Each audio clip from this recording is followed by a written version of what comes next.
All right, all right, all right. Hey, everybody. Welcome back to Misfit Corner Comics Presents. It's the artist Andrew speaking. I hope everybody out there is doing great on this fantastic Friday evening.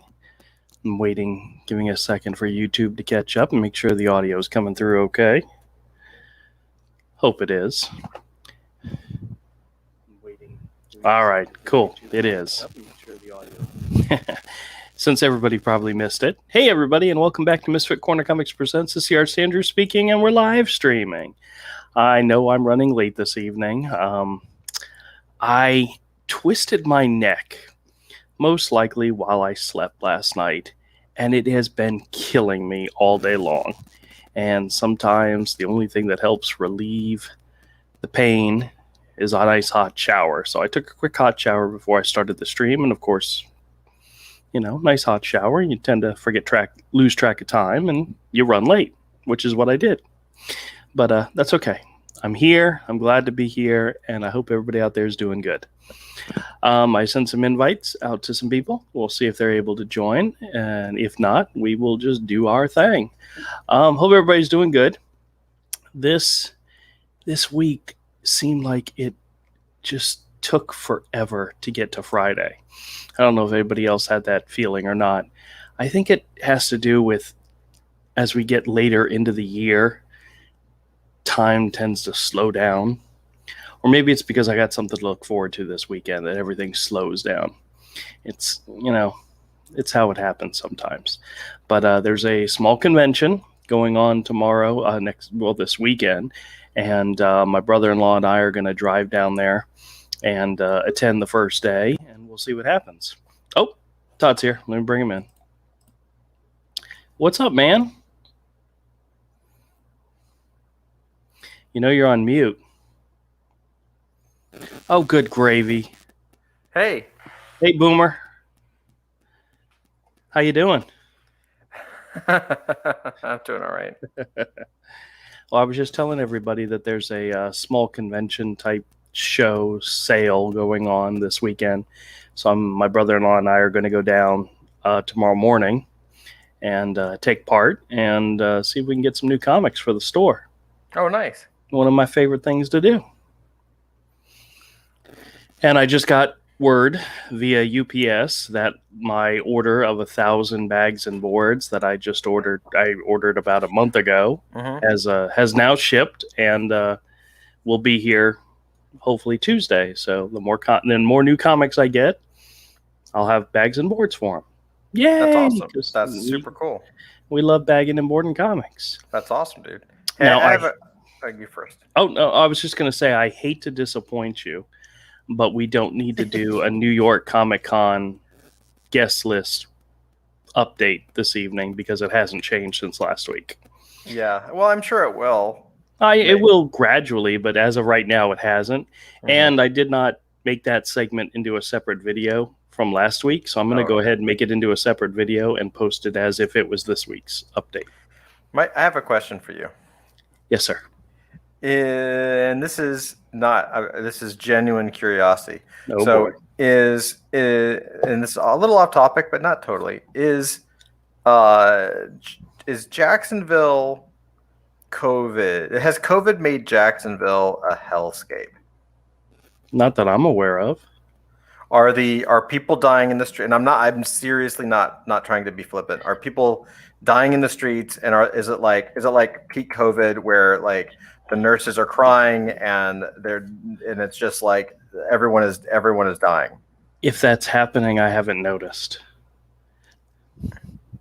Okay. Why is that going on in North Carolina? No. Because I'm just curious because I'll just tell you. So an elder family member of mine is sick with COVID.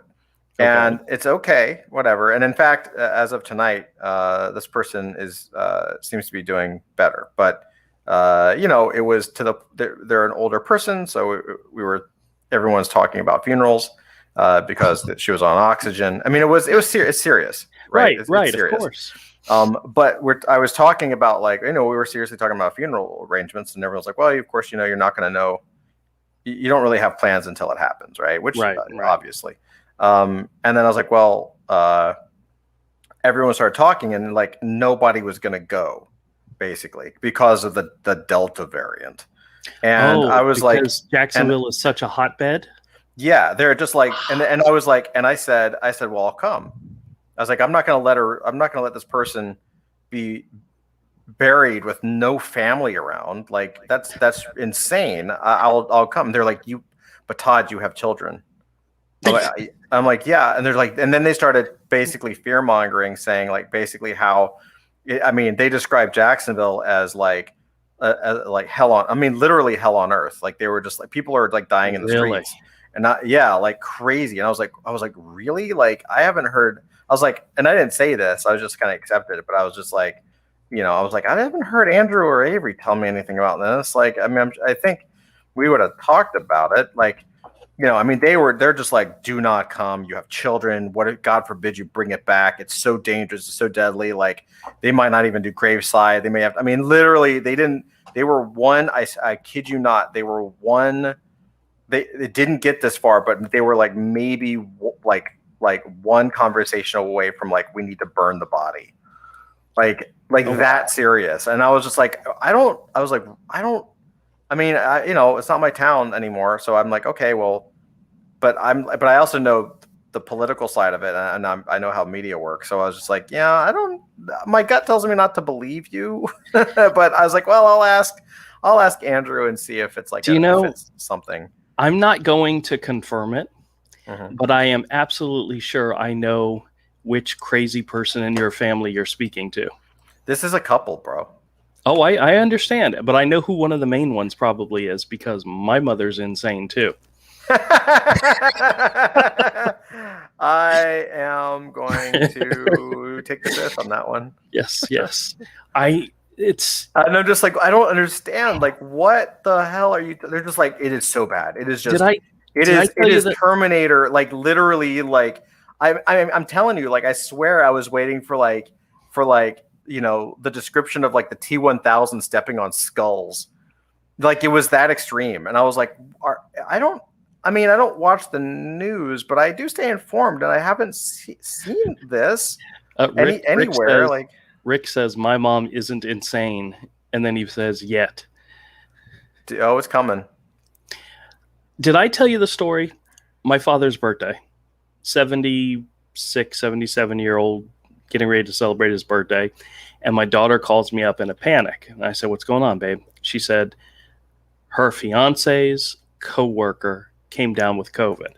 And I'm like, okay. And she goes, all right, great. I don't think we should go to grandpa's, gathering to wish him happy birthday. And I'm like, you cannot put your whole life on hold for this stupid thing. I said to her, have you been vaccinated? She goes, yes. Oh my gosh, scam call. Hold on a second. Hello? Thank you for choosing Charlton Hotels. I love these. Can you hear it? Family Rewards Program. Your membership is drawn to receive a complimentary stay. That sounds great. Details, press 1 now. Oh, yeah. Are you serious? You're going to do this? Yeah. Let's see what they say. You never know. Andrew. You can get a free hotel stay out of this. Andrew. Yes, Todd. You're such a dick. Yeah, I know. Hello, how are you? Well, I have one question to ask them, and we'll see if they give me the information I'm asking for. So hold on. Can you at least just tell them your name is Holy Fook? Holy Fook? Yeah. Okay. Oh my God, they take forever. It's like, what, 8:30 at night? Why are they not? I had a scam call earlier today that was absolutely freaking hilarious. It was only a minute and a half, but it was hilarious. That video will go up tomorrow, by the way. This happened on one of my live streams one time when Kodiak was with me. The same type of call. Hello, good afternoon. My name is Alex. Who do I have the pleasure speaking with? Hi, Alex. My name's John. How are you? Alex, are you there? He hung up. Why did he hang up? I told him my name was John. If they have an idea of who they're calling for, they know you're screwing with them. But yeah, I don't know. Actually, you know what? Let's call him back and find out. Let's find out why he hung up on me.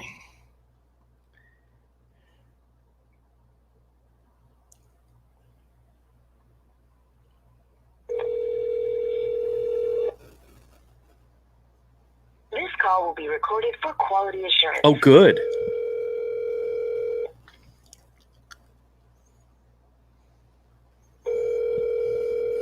I know this is exciting. This is awesome. Oh, good God. They have to make you wait to make it look like there's a lot of people, like, you know?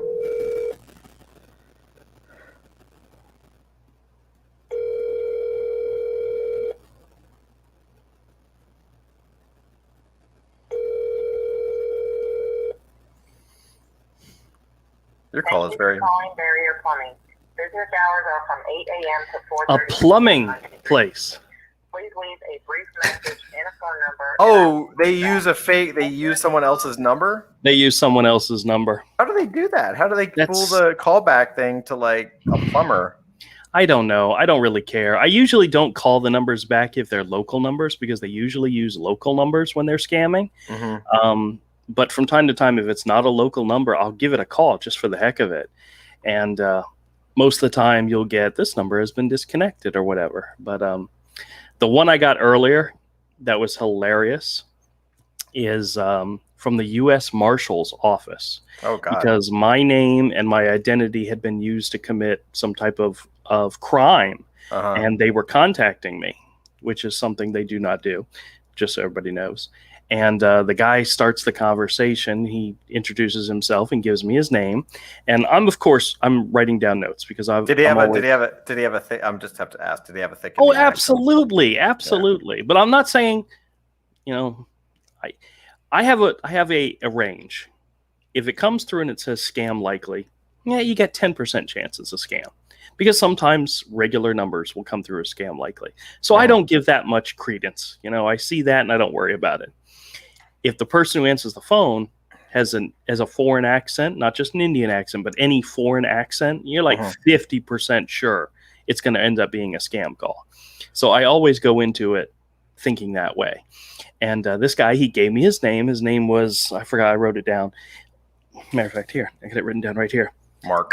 Alex Hooper is what he said his name was when the call started. And then he said, I'm contacting you. And I said, okay, I want to know what this is about. And he says, well, let me give you my name and badge number. Write this down. I said, okay. And he goes, my name is William Patrick. And I went, wait a minute. Didn't you say your name was Alex Hooper? And he's like, click.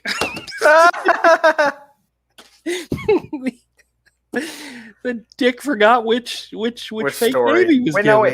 Here. Okay, so that I guess answers my I guess that answers my next question, which was like, do the people who are calling you, like, I don't know, I always try to give people the benefit of the doubt. Like, do they know they're scamming, or are they like just trying to they're in India and they're just trying to make a buck or something? No. They know they're scamming you. They know they're trying to get you to give them money. I've got scammers they've broken character and have told me they just want to get money from us. That's it. They're just trying to find a way to steal our money and get paid. Golly, man. At least they're on. I mean, that would actually bring me more respect. I'd be like, yo, that's actually like, you told me the truth. Well, that's kind of. I appreciate it. I tell them I appreciate it, and I tell them that I record the calls and I'm going to put them on my YouTube channel. And the very first thing they always say is, "Oh, what's your YouTube channel?" So I'm not giving you that information. That's not how this is going to work. You could find me if you want. He's like, "Oh, I'll bring you 100." They always tell me they'll get me 100 new followers, and I said, 100 because that's their other business. Yeah, no. And I've had guys go off on me like, you're making money off of this. I'm like, yeah, sure, which I'm not. And I'm like, no, I'm just trying to educate the public on how stupid you really are. And they're like, well, we're not stupid. You're stupid. I said, really? Who's stupid? The guy calling to scam me? Or no, me, the scammee, who knows it's a scam, or the guy who keeps calling me over and over and over again, knowing that I know it's a scam? Yes. All right. True. So I explained that bad, but you got the idea. I did. That's pretty funny. That's the hotel ones, like that one. I tend to. It's one of those ones that you're never sure if it really is a scam or if it's just spam. Mm-hmm. But when you try to call them back and the number they called from is for a plumbing service, Yeah. there's no doubt. There's no doubt. doubt. Yeah. So if anybody out there gets those calls, and usually once they give you all the information, they'll ask you for a credit card number to reserve your whatever, and that's what they want. They want your information. I had one the other day. I think I already posted the video of it. It was Medicare, where they were calling to offer some type of Medicare service, and they weren't trying to scam you as much as phishing for your personal information. And the guy initially asked, confirm your address. And I'm like, well, what do you have? And I'll confirm it. And he says, well, you're in Ocala, Florida. And I said, yes, exactly, which I'm not. Avery's here. Hold on. What's up, man? What's up? I was just telling Todd about one of these scam calls I got recently where they were phishing for info.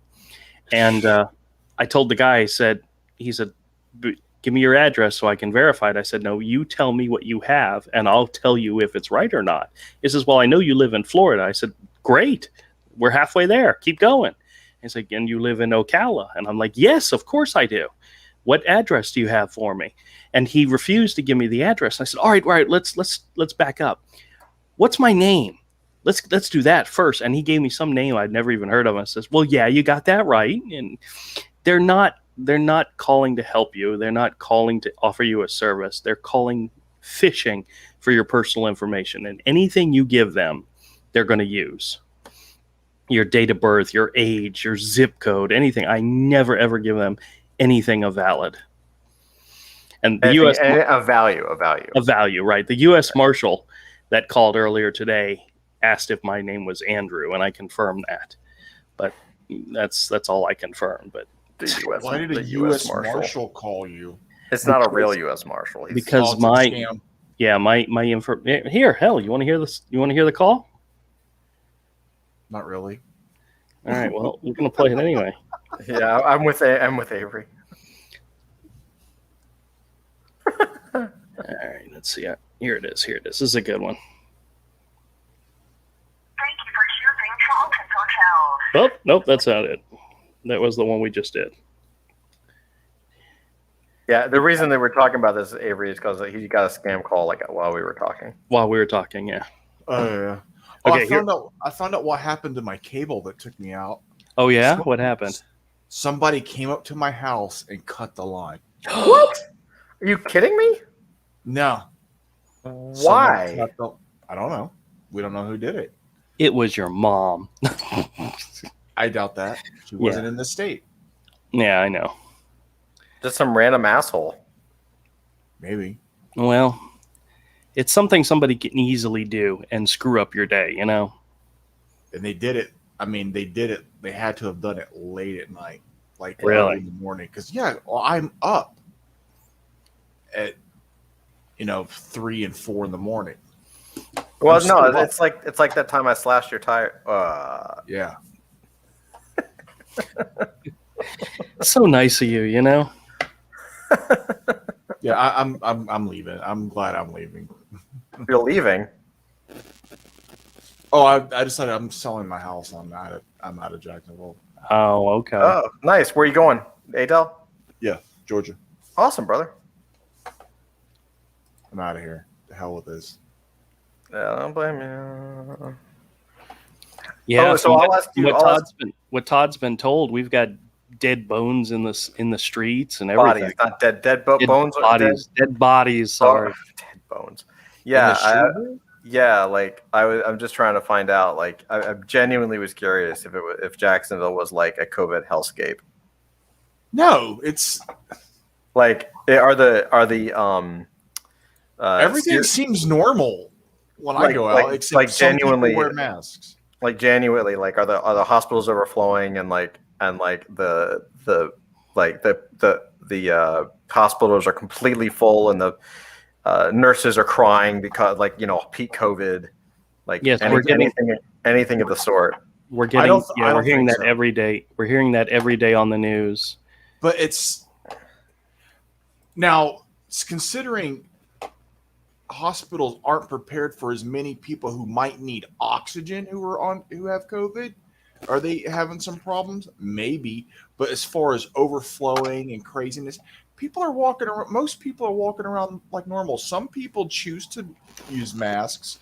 Some people don't. Well, the reason I was asking is because I have a family member who an elder family member who is like got COVID and is like on oxygen, and they seem to be doing okay. They it looks like they may recover, but because of their age, we were kind of planning for the worst. And my family is like, don't come. Jacksonville is a hellscape. Like they were like, seriously, Avery, I've never heard so much fear. I mean, they were literally telling me that people were like dying in the streets. Like it was just everywhere, and it was just like like infested. Like Jacksonville was like Avery, don't people aren't even going outside right now because it's infested and like Avery. Knowing Todd for as long as we have, doesn't that sound like some of his family members just trying to keep him away? No, and having him not visit. It's just people panicking because they listen to CNN. That's kind of that's pretty well. That's pretty. I mean, I know, and I was like, I know they don't like DeSantis, and so I always take like, I took it with a grain of salt because I was like, well, I was like, I don't know. I go to Walmart, Sam's, the grocery store. I go to these places 3-4 times a week, no mask. I'm fine. Well, yeah, no, I fully understood that it was bullshit, and because I was like, well, I'm gonna, because we were talking about funerals, I was like, well, they were like, well, no one's gonna go because everyone's scared of COVID, and I was like, you're not having this person pass away and have nobody from our family there, like that's not gonna happen. I was like, well, I'll just go, and they're like, but you have children, and like, you're gonna bring the Delta variant back to the kids who have a 99. Right. Well, that's what I was saying. I mean, honestly, at this point, I'm just gonna without. I don't want to be mean, and because I do know people who have passed away, and it's a serious thing. But I'm getting to the point where I'm like, this is just a pussy disease. Like, I'm at the point where I'm just like, just give it to me, give it to my family. Let's just get it over with. I want the antibodies.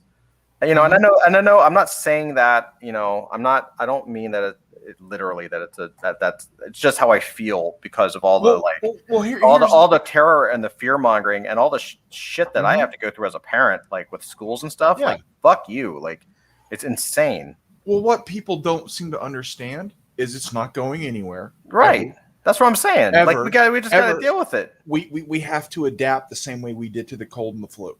Thank you. Because it's never going away. That's right. That's the unfortunate truth. That's right. It is. All right, now back to what we were talking about before. Pussy disease. Yeah, whatever. Okay. All right, so here's the other pussy disease. Stop, you're killing me. All right. I'm just saying, I know that it might offend people, but I'm not saying it literally. Like I don't actually think it's a pussy disease. I'm just saying that's how I feel. It's just I'm sick of it, man. I'm ready to just fucking deal with it. I'm absolutely sure that statement's enough to get me banned. So I appreciate it. Thank you, Todd. Anytime. The comments of the co-host are not those of the show. All right, listen to this call. It's pretty fun. I hear if you say COVID like 5 times, they'll show up and they'll just like take you to like Candyman. The coof. You say it 5 times in the mirror, and all of a sudden you'll get it. Yeah, they're remaking the movie, right? Yeah, I know. It's the previews are out. The reviews are out. The reviews are out. Yeah, they're calling it a woke horror movie. How's that? It's about gentrification. Is like one of the main themes or something. They took elements of the first one and went in a woke direction with them. No, why? Yeah, really? Because that's what they do. Because that's what that dude that directed it does, isn't it? Like Peele or Keenan? Oh, no, they produced it, but it's directed by the chick who's directing the Eternals, I think. But that's what these people do. That's their thing. Yeah, like if you watch the original, you talk about it. I mean, that kind of stuff was there, but it was subtext. It wasn't like beating you over the head with it. Right. Well, that's what they do nowadays. So they beat you over the head. Yep. All right, you ready? Hold on. This is a good call. So listen, it's only a minute. It's less than a minute and a half. So sit back and enjoy. The reason of this call is to inform you that we have found your name and your identity involved in criminal activity. So now, in order to connect to U.S. Marshals... See, here's the funny part. That part I could believe. Yeah. Yeah. No. If the U.S. Marshals had a problem with you, they would show up at your door. They would Right. They They wouldn't call you. 100%. They're They not would calling not call you on the phone. No. They like if one of these government agencies has a real problem with you, if something you've done or something, they show up at your door. Yeah. With a badge. Exactly. All right, here we go. Listen. Office, please press 1, and your call will connect it to your case concern officer. Also, please note that if we don't hear back from you, there will be... Hello. Hello? Yeah, hi. This is Federal Agent Alex Cooper from the U.S. Marshals Service. But no. That's a poo from the Quickie Mart. No, he said his name was Alex Hooper. This is the funny part. If you listen to the rest, I will say I like the background noise. Oh, yeah. Well, there's probably a lot of people back there because they do this all day long, all the time. So, all right, here we go. How are you doing today? Well, a little concerned. I'm not sure what this call is about. Okay. So I'll let you know what the call is all about in detail. Okay. Did you receive any case ID or a reference number along with the call? No, it just said press 1 to speak to somebody. All right. So am I talking to Andrew? Yes. Yes, Andrew. Before I go ahead and explain, could you please make a note of my name and badge ID number? Okay. All right. Note down my name as William Patrick. I thought you said your name was Alex Hooper. Uh-huh. Wait a minute. Got him. he forgot what name he gave me, And he hung up. and he hung up. That's really funny. That's really I funny. thought you said your name was Alex Hooper. He did. I should have played it off and kept going, but I just thought that was so hilarious. They have never done that before. They'd never screwed up that bad, where they give you two completely different names. He was probably looking at a screen or something. Oh yeah. They've got a script they work off of, but Yeah. I had one. I haven't released the recording yet, but the guy told me his name was Rick Grimes. I'm like, I wanted to jump on that so bad, but I didn't. I let the call keep going. But yeah, they're idiots. There was one call I recorded and I put out, and I forgot who it was. I think it was my brother-in-law. When the guy said his name, my brother-in-law was like, "Oh, well, he's like the lead singer in some band," and he named the band. I had no idea who it was, and I'm like, "You're kidding me?" He says, "Yeah, that's the lead singer in a band." It's like, oh my gosh, these guys are just so stupid. That's really funny, man. But hey, you guys want to take a look at some comics? Speaking of stupid, I I got. Hold on, I got something for you. I got something. All right, you got something for me. All right. You might have seen this. This is not new. But I was like, Oh, so we're not. This isn't an exclusive. no. But it will fit. I mean, we've already gone over the edge, so we might as well just go over the edge. Do you remember the one time you said you had an exclusive and everybody knew about it already? Yeah. It was funny. That's I'm just teasing you. I love you. Keep going. Here, I'll send this to you. Uh-oh. It's really short. It's YouTube. Just make sure that your volume is up and then play. It's you might have seen it. I thought it's hilarious.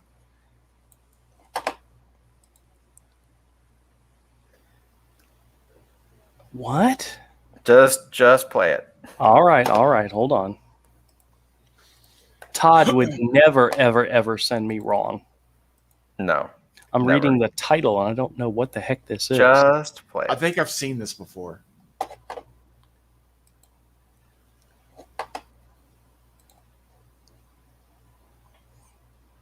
This is an actual newscast from a San Francisco TV station reporting the names of the flight crew in an Asiana plane crash. Is that right? Mm-hmm. Okay. Just give a second. Still trying to determine the cause of death and whether she was already dead when the truck hit her.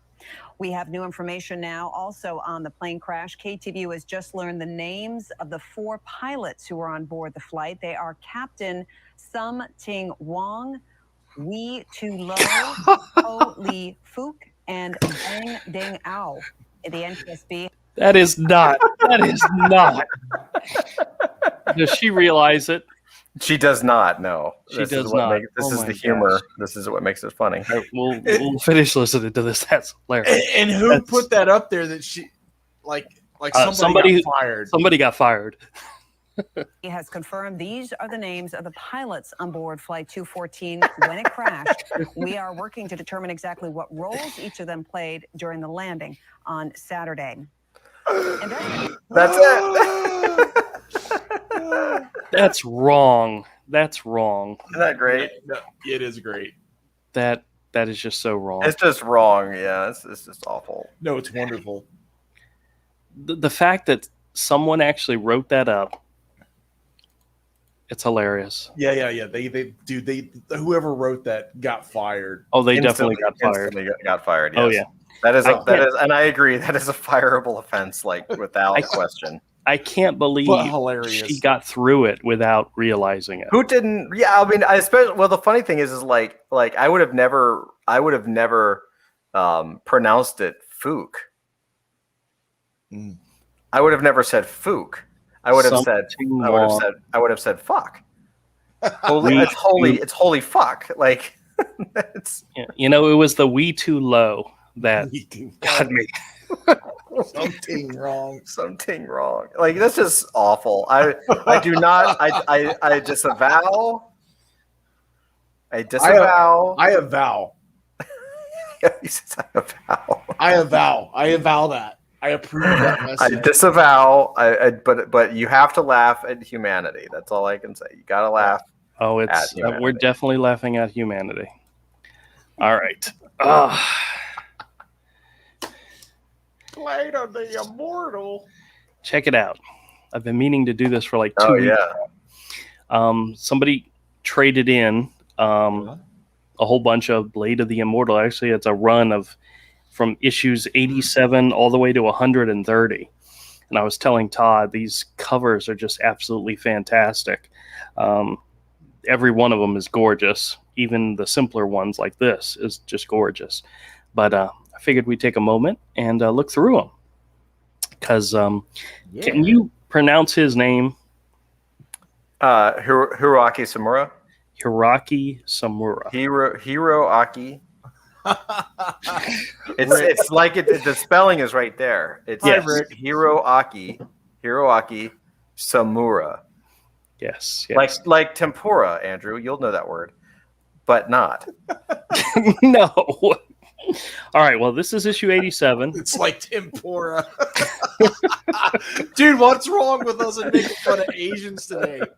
This is I was watching review. To be fair, I was watching pre-reviews of Shang-Chi. So. Oh, okay. Yeah, we should talk about that because the more I keep seeing the main actor speaking out, the more I don't want to go see this movie. Yeah, I don't know if it's gonna be a good movie. My gut tells me it's not a good movie. He's an idiot, but we'll get back to that. I think this next batch of Marvel movies is going to be a whole lot of turds. Well, it's already started with Black Widow. It did not do well in the theater. So nothing's doing well in the theater. More and more. Well, nothing's doing well in the theater, but yeah. All right, so Dark Horse Comics stack of Blade of the Immortal. This is issue number 87 with art by Hiroaki Samura. Close enough, right? That was not the worst. Okay, this is issue number 87. Awesome comic. This is issue. Oh, it is. It is definitely an awesome comic. This is issue number 88. 89. What I think is interesting about this series is a lot of times the storylines are numbered as part of like a story set. And sometimes they're just one shots. Like this one is called the Crossroads one shot. This one here is Last Blood 1 of 5. So this is a new storyline. This is part 1 of 5 in the storyline. That's nice. He is. Very nice. Hiroaki is my all-time. I really genuinely think he is. Him and Katsuhiro Otomo, like they're probably and Satoshi Kon. Like those three are my top artists. Like Shiro, dude. Hiroaki one. Samura is just the guy is a genius. Andrew's not showing you the artwork inside. No, well, the artwork is very much like this, but in black and white. It's amazing. It's phenomenal. He's a genius, and I can't. It's a hard. The book is awesome. The writing is amazing, but it's actually for me, it's hard to read because the art is so stunning that I get like caught up in the visuals. You know what I mean? One of the things the series did is they would have pinups by different people. This one includes a pinup by Jonathan Luna and Joshua Luna, and usually it's the back cover. Oh well, I guess maybe not. These are the pinups that were in this issue. It's actually pretty good. Those aren't bad. Yeah. What happened to those guys? Are they still doing comics? The Luna brothers? I don't know. I haven't seen their names anywhere in a long, long time. But probably I'm got sure smart. they are. They probably got smart and dipped out. They're probably in movies now, yeah. Moved on to advertising or... Well, they were doing pretty good at Image. Like they released a lot of books. This is issue number 96. 97. Some of these are really simple, but they're really nice too. Are you actually going to show some of the art? Maybe. 99. Issue 100. Check that out. Yeah, fucking dope. And those covers are all pencil. Like pencil, and then he draws them in pencil and he is watercolor. 101, 102. Well, I think the company does watercolor because in Japan those covers are black. They're not comics. You know, they're in really? tankobon. So those are all pencil, hand drawn. Like they're all pencil. There's no color on them. There's just pencil drawings. Gotcha. That's a nice one. Look how dope that is, dude. 107. Yeah, just awesome. I think the character's interesting because he's a master swordsman, but because he's immortal, he's gotten sloppy in his fighting style. Mm-hmm. He's still better than everyone else, and those worms that put him back together, it's freaking right. gross. Isn't that awesome? Like, yeah, it's so gnarly. Cool. I love this cover. This one's awesome. Yeah, that's. And what's so funny, I like this cover so much. I read the issue, and this character doesn't appear in the issue at all. She's just on the cover. 112. I remember one I read where the worms had died or something, and so he was just constantly bursting apart at all his scars. Oh, really? Yeah. Well, the issue that I read, somebody else wanted to be immortal also, so a surgeon cut off his arm and then cut off the other guy's arm and switched arms and watched it, grow back on him in order to try to get him to become an immortal. I didn't read the rest of it, so I don't know if it actually worked or not, but because it's kind of grody that he's infested with worms. Yeah, they make sure to like let you know that it's not like a pleasant thing. Yeah. 119. And that's why I gotta say, man, that's one of the things I've always admired about mangaka, about the Japanese. Like, certainly the editor in Japan has a bigger role than editors here, but like, you gotta remember, this is one guy doing a monthly book by himself for decades, dude. Yeah, it's no writer. Yeah, it's gorgeous. No writers, no inkers, just him. And once you start looking at the artwork inside, I've been dissecting his work for years, and you just realize that really what he is he's just these guys just become like master sketch artists. At least his style. Like he's just a master sketch artist.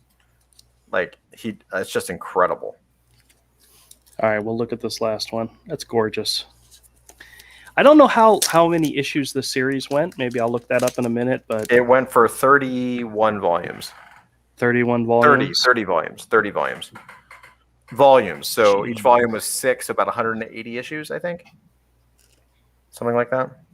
Yeah.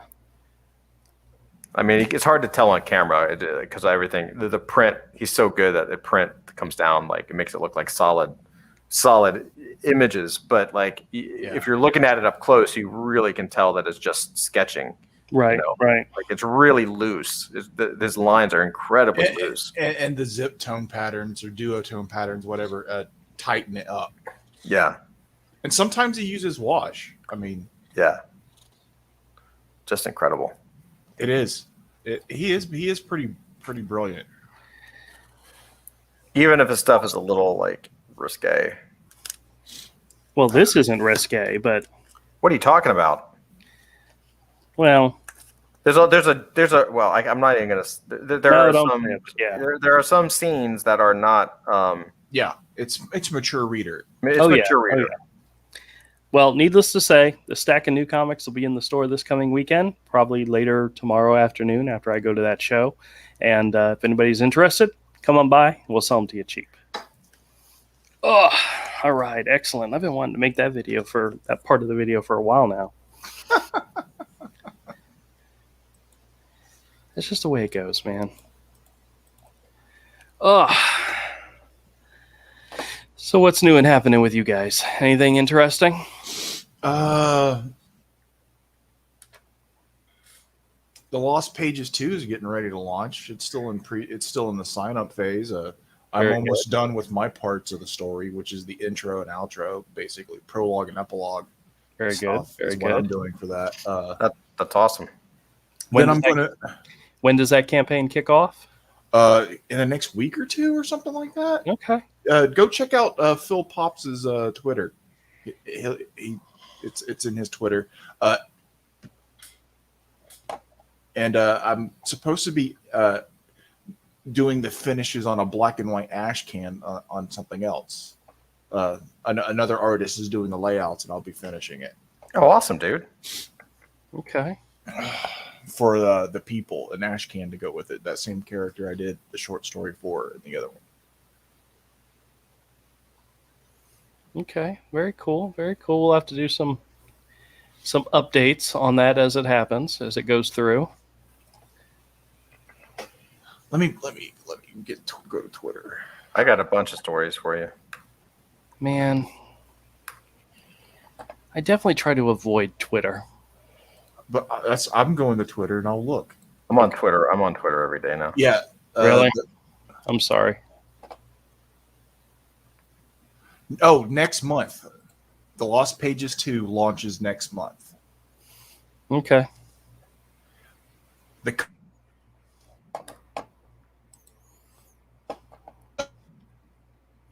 Is he dropping? Someone cut his line? Cover and it's by Nick's name. I want to say Acevedo, Preston Acevedo. I wanted to say his name correctly. He's doing the cover. Cool. Okay. And it looks badass. Here, I got something for you guys. All right, what do you got for us? I got a story. I have two things. I got a couple things. I got a story to share that I'm ready to share. It happened. It's been a minute. I feel like I can tell the story, but I also it's not a story that everybody knows. So I don't know if I want to share it publicly on stream, but I might just tell you. I don't know. I don't give a shit. But I'll share this with you. Hold on. Okay. Oh, okay. Share screen. I'll share this with you, and then I'll tell you the story, either on air or off air. But glug glug. Hey, that looks familiar. Nice. Oh man, that came out great. Thank you, brother. That looks fantastic. Oh, that is wonderful. I love it. Does it look all right? Yes. That is badass. I love the bulging buttons at the stomach. That's good. That is fantastic, dude. So I'm starting to move. Thank you, brother. I'm starting to move through into the ink phase and in color. So hopefully next time you see this, it'll be in full I love color that he's wearing shorts and then has the leggings for Triceratops underneath the shorts. Yeah. Then you go to the shoes that look basically like he's wearing Crocs. That's right. Yeah. Does he have scales on his legs? He's wearing Yeah. leggings. Okay. Well, he's wearing leggings that have scales on it. That have Okay, scales on it okay. underneath the bicycle cop shorts. Yeah. It's this. This is both high art and lowbrow art at the same time. Well, thank you, good sir. Thank you. It's wonderful.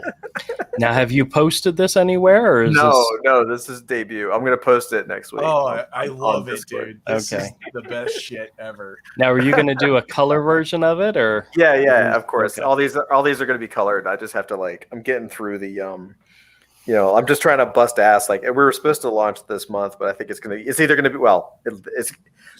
we were originally supposed to launch in September, and I think if we launch in September, it'll be towards the end of September, or maybe early October, because it's really just a matter of like having time to test all the code and make sure that we do this right, because you only get one shot at it. So Right. but this guy, he's coming along nice. So did you figure out that one thing you talked about? I don't remember. I'll have to find. I'll talk to you off camera. All right. After Yeah, we could talk off camera. I'll tell you the other story off camera too, because I think you guys are getting out of it. You guys can appreciate it, and I don't know if anybody else would. This character looks hilarious. He's awesome, dude. I'm really digging him. Like I've been since I was like, since high school, man. I've always wanted to my favorite. So my favorite Spider-Man villain of all time is the Rhino. Oh yeah. He's like cheesy but cool, and so I've always kind of wanted a Rhino character, and now I kind of have him. I'm like, this is freaking awesome. It is awesome. I think my favorite Spider-Man villain would be Sandman. For some reason I've always Sandman's awesome. Yeah. What about you, Avery? Who's your favorite Spider-Man villain? I don't have one.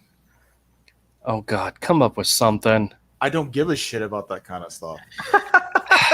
I am so glad this live stream revolves around comics in some way. I just like the only Spider-Man comics I'm interested in are very specific. It's Mcfarlane, and John Romita. Who do you think, if you had to, and I'm there for the art. I know. If you had to choose one of the Spider-Man villains that Mcfarlane drew, who do you think he did the best? And I know the answer to that one in my own mind. Say that one more time. Of all the villains, Spider-Man villains that Mcfarlane drew, who did he draw the best? My answer is going to surprise you. You guys first. Mine's Prowler. I thought he did a fantastic job on Prowler, really? And that was more of the beginning of Spawn with the cape. Because if you remember, he did the crazy ass cape with the Prowler, just like he did Spawn. Yeah, I could see that. But I remember that very distinctively. I mean, he did a good Lizard, he did a good Craven, he did a good, he did a lot of the villains very well. But the Prowler became a standout to me because of Todd McFarlane's art. So, for me, it was Sabretooth. Oh, you just like that cover. If I had the money. So Avery, you last week, I don't think you were on, the McFarlane Sabretooth cover is up for auction. Oh, yeah. It is gorgeous, dude. It is just gorgeous. And that is one of my all-time favorite covers. If I had the money, I would be buying that cover, without question. Sure. Without question. Sure. Well, you know what we can do? Since we're talking about it, you guys want to look at the Todd McFarlane covers? Yeah, go for it. All right. If I had the money, I would go to Occam Defense and order a rifle. Fair enough. All right. This was $298. This was his first Amazing Spider-Man, and he did the character Chance, who I'd never heard of up until that point, Yeah, I'd never heard of him either. Yeah. I don't think I've heard of him since either. But it's an awesome cover. Yeah, it's a great cover. $299 also had Chance. Yeah, those covers were kind of weak to me. I never really liked those covers, even as a kid. 300. Now, the thing that I find interesting about 300 is Felix Art does YouTube videos, and sometimes they'll do interviews with people who own art. And he actually had an interview with the guy who owns this original page. And what I think is great about this page is the majority of it is stats. I mean, literally, Spider-Man is drawn, but the web in the front is a stat. The background's a stat. The 300 is all a stat. And he tells the story about how Todd McFarlane actually signed the piece like 5 times. He's got 5 signatures on it. Why? Just different things he did, and maybe it was 3 times, but there was multiple times. He's literally signed it multiple times. Well, he does that too. I don't know.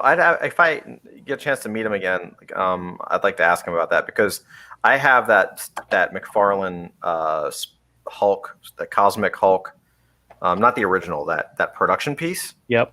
And he signed it twice. There's 2 McFarlane signatures on that. I think one to approve the artwork, and then one from like a signature standpoint. But it's really interesting. This one doesn't have any villains on it, but that's a good cover. We'll get to it. We'll get to him. Oh, here we go. Sandman and Silver Sable. He kind of draws a goofy looking Sandman, but I like Sandman's powers, the ability to, change his shape and all that. I think that's what I liked about him. But, I mean, technically, we all, the 3 of us do that. It's just slower and it takes more food. Oh, this is one with the fox. See, that's when this is the one. This cover is when he started to like jam on covers. Do you know what I mean? Like from this point on, to me, his covers were great. This was probably one of the covers that you could afford, that we bought back in the day. Probably. Because I never had 300. I never had the ones before that. I didn't start collecting till later. Yeah. And I remember this issue, so I know I had it. Oh, here we go. The Prowler. See, fucking dope. Yep. Inside the issue, he draws him much better, but there he is on the cover. Yeah, that's excellent. Yeah. Let's see. Next up, 306. An homage to Superman. Yeah, and the funny thing is when that came out, I had no idea that was an homage. Really? I had no clue. I was like, "This is awesome." And like, yeah, it's been done. The Chameleon. Look how good that cover is. How easy and simple it is as well. Yeah, he's always been a master. Like, oh, I got to bust out a cover that's cool. Oh, here's a close up. But it's a cover, and it just pops. Like, that thing would pop off the shelves. Here, I'm going to draw something nobody else has drawn. I'm going to draw fingers. Taskmaster, who looks like a wimp in this picture, in this cover. Let's see here. 309, 310. Sticks and Stone. I remember having this issue, too. Yep. Telling you, man, that Sabretooth is one of his best covers. It really is. The Shrike. I remember this one too. I love how it's like, if you look at it now, it's Batman with like blonde hair. Yeah. Yeah. Let's see, 311. Mysterio. That's awesome. His it's also funny is like now that I'm hindsight being what it is, and you see all this stuff in context and years later, it's amazing how many covers were like close-ups with hands coming out. Either out towards you or away from you. It's either Spider-Man's hands or Mysterio's hands or other characters' hands. This is a good one. Green Goblin versus the Hobgoblin. Yeah, that's awesome. Yeah. I recently had a copy of that issue too. Let's see. Yes. Here's another good one. The Lizard. That one's classic. It's funny how it's the non-mutant superhero. I guess mutants were really popular at that time. Plus, Inferno was going on. Yeah, don't you remember that? Like, I remember that. Oh, yeah. Oh, this is a classic issue. Yeah, that's one of my favorite covers. 315. Hydro Man, and Venom. And Venom. And Venom. Let's see. And of course, a classic Venom one. Mm-hmm. They've used this image hundreds of times. That cover is probably worth $1 million now, don't you think? Possibly.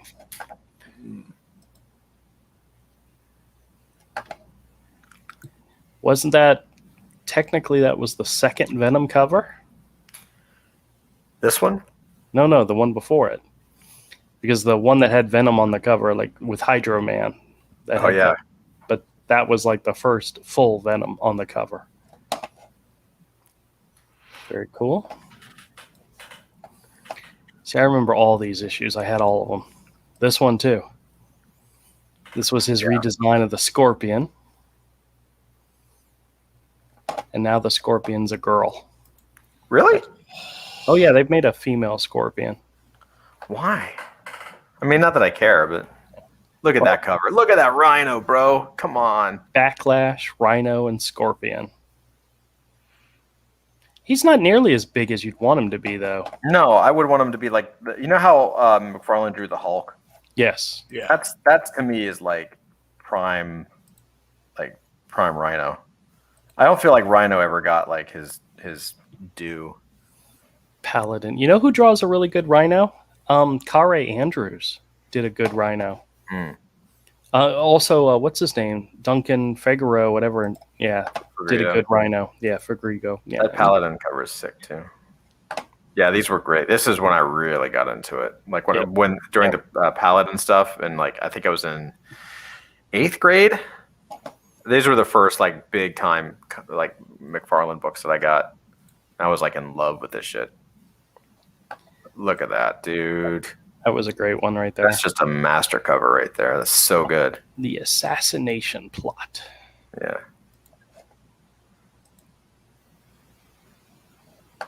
Oh, that's one of my all-time favorite covers too. That right there, dude. Mm-hmm. Make way for Captain America. That was seriously, man. Oh, so good. This was about the time we could actually afford Amazing Spider-Man issues because there you go.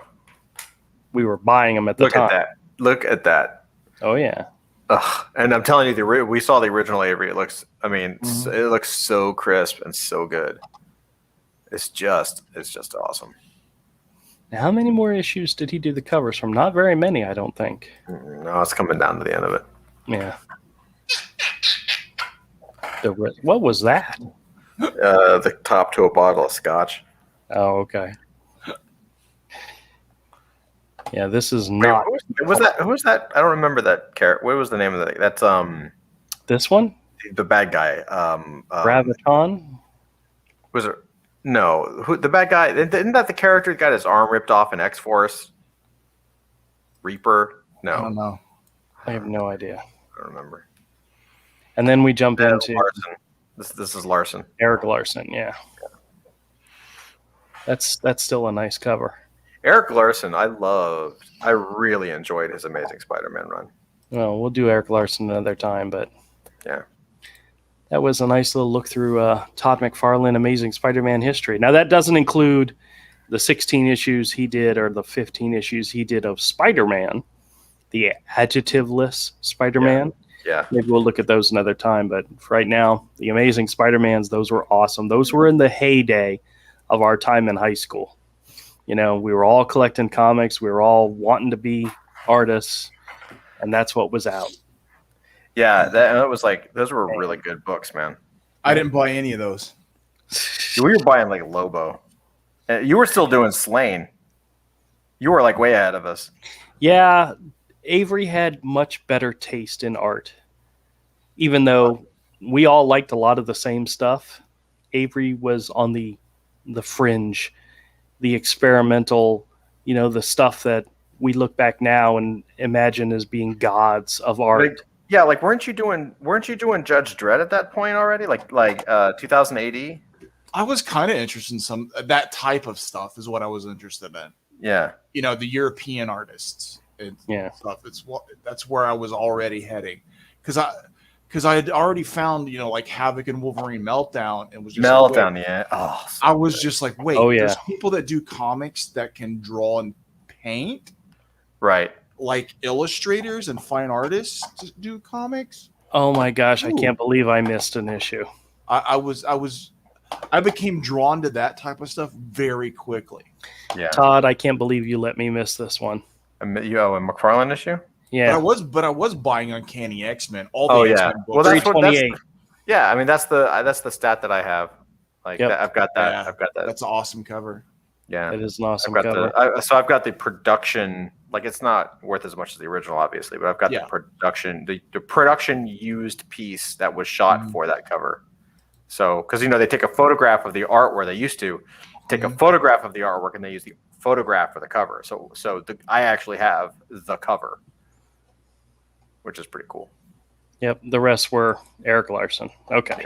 There was just that one more. One more. Very cool.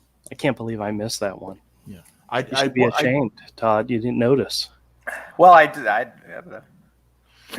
did buy the Spider-Man series though. I didn't have a lot of Amazing Spider-Man. Right. Mhm. No, I remember 304 as being like my oldest Amazing Spider-Man McFarlane one. 304. Mm. Mhm. Yep. Never got the 300, never got the 299, 298. Just because even back then those were expensive. I mean, if they really were were. $15, they were too expensive for us. So It's true. They really were like not cheap back then. I mean, I know they're more expensive now, but when you're like 15, like When you're 14, 15, a $20 book is like, that's a price wall. Yep. yeah, for sure. All right, well, guys, we're going to go ahead and wrap up just because we've now been at it for an hour and we have no viewers, which not unusual, but that happens. Rick was here, but you didn't engage with him. He was talking in the chat. I was reading his chats. He To said yourself. something wrong with all you guys. Yeah, that was an hour ago. I know. It was 30 minutes ago, and it was during that segment. So, Yeah. That's hilarious. all right, everybody. Appreciate you coming in. Appreciate you chit-chatting. And we'll see y'all next week. Bye.